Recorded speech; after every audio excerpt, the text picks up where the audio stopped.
Good morning everyone, today we're going to be talking about the updated roadmap, and yes, they were very sneaky and updated a couple things. But before we jump into that, if you're new to the channel, I'm trying to hit 50,000 subs by the end of the year, so if you guys could smash that subscribe button, I would really appreciate it. Anyway, without further ado, let's begin the video.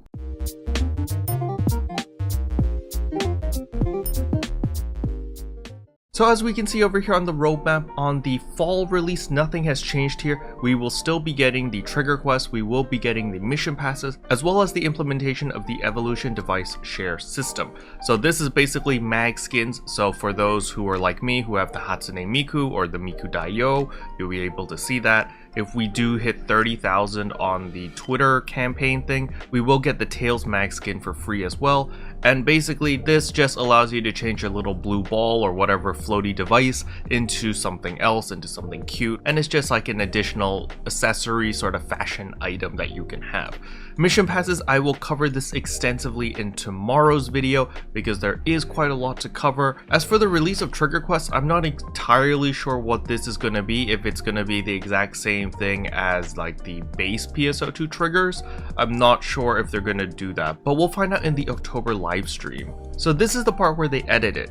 It used to just say winter PSO2 New Genesis major updates. There wasn't this part 1 over here, and it just said release of a new region, implementation of a level 35 level cap, as well as the implementation of new class skills and new techniques. So these 3 points were originally here the entire time, and they always had this asterisk over here saying that we are limited to what update contents we can disclose at the moment. More information will be added soon as it is available. Please note that the content and timing of implementations are subject to change. So they always had this little asterisk. I don't remember if they had this line over here saying there's more to come, stay tuned, but this leaves me a little bit hopeful because it says part 1, mainly because they left the original 3 over here with the part 1. I would have been very worried if they only said like release of new region and then part 1 and they like deleted these 2. Then I would be very worried because I'll be like, uh-oh, you know, they don't have enough content, they're stretching it, they're making it into 2 parts.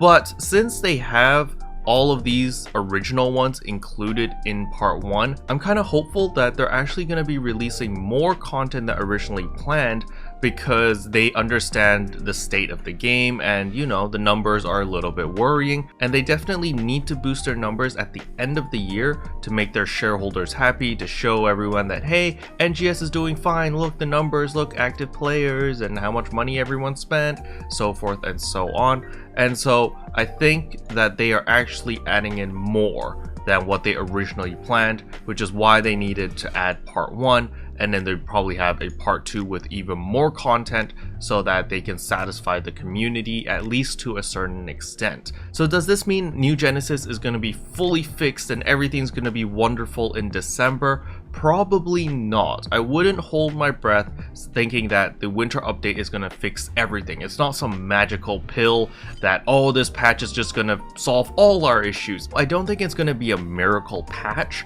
However, it's definitely going to bring back a lot of players and it's going to keep us busy for at least a week or 2. That's what I personally think is going to happen, but you never know. They may add in systems which gives us that gameplay loop where we can continuously grind for more upgrades in order to get better gear and better upgrades, so forth and so on. That might be a thing. And don't forget that in the fall we will be getting the mission passes, which is a free-to-play method in order to get a lot of cosmetic goods. And so depending on what the rewards are in the mission pass, we may even get shop passes in the mission pass. I would not be surprised if they do re-implement the shop passes in the mission pass. If not, then I'm going to be inhaling my copium and hoping that it happens in the winter update. But honestly, I do believe that the re-implementation of the shop passes is going to be coming in the near future, because they do need a way for the free-to-play players to interact with the player market, or else the player market will continuously get screwed. So what are my predictions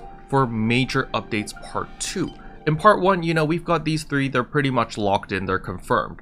However, for part 2, I personally think titles are coming back. Titles was originally going to come out in fall with the mission pass and everything, however they just deleted it and then they postponed it. However, they never put it in the winter patch, you know, they still had the original 3 over here, so it left a lot of people worried. They're like, uh-oh, what's going to happen? Because titles was a very good source of star gems, as well as a lot of upgrade materials and other important resources that a lot of people needed. So if you ever played the base game, you know, in order to get some weapon breakthrough materials, like the easiest way to get it was through a title of like completing a specific urgent quest so that you could upgrade your weapons and your armors. And so the title system was a really good motivator to get people to play the game in order to achieve specific things, because they just wanted all of these special rewards. So other than titles, another thing that I am fully expecting them to implement is of course going to be the 5-star, 6-star, 7-star, and even 8-star rarity weapons.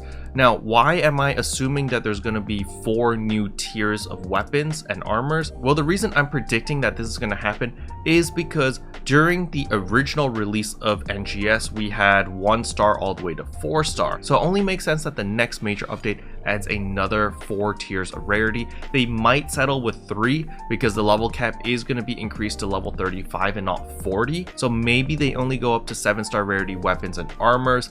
But personally, I think they're going to go up to 8, and the 8-star rarity weapon and armors is going to be the like end all be all. Is going to be something that is pretty rare and pretty difficult to get. Or maybe they'll take a page out of base PSO2 where you farm for 7-star rarity weapons and armors, and then you need some sort of breakthrough material in order to upgrade your 7-star rarity into an 8-star rarity. They might do something along those lines. Maybe even the 8-star rarity weapons and armors won't be tradable because you have to craft them. So that might be Sega's answer to fight RMT or real money trading by creating like the end game gear just untradeable. I know they did this in base PSO2. Basically, whenever we got a new tier of weapons or a new tier of armors, the best armors, the best weapons were not tradable. However, the tier below it became tradable. So they might re-implement this system in order to fix the market in some way. Personally, I think it's more about the cosmetic items that they need to look at, less about the gear, since people gear up pretty quickly. But you never know, they might surprise us in the winter major update. Special thanks to all the members for supporting the channel. It really means a lot to me. Thank you again. But yeah, that's all I wanted to talk about in today's video. Hopefully you guys found it helpful. If you did, I would appreciate a like and a subscribe, and I'll see you guys in tomorrow's video. Bye! What can I say except you're welcome?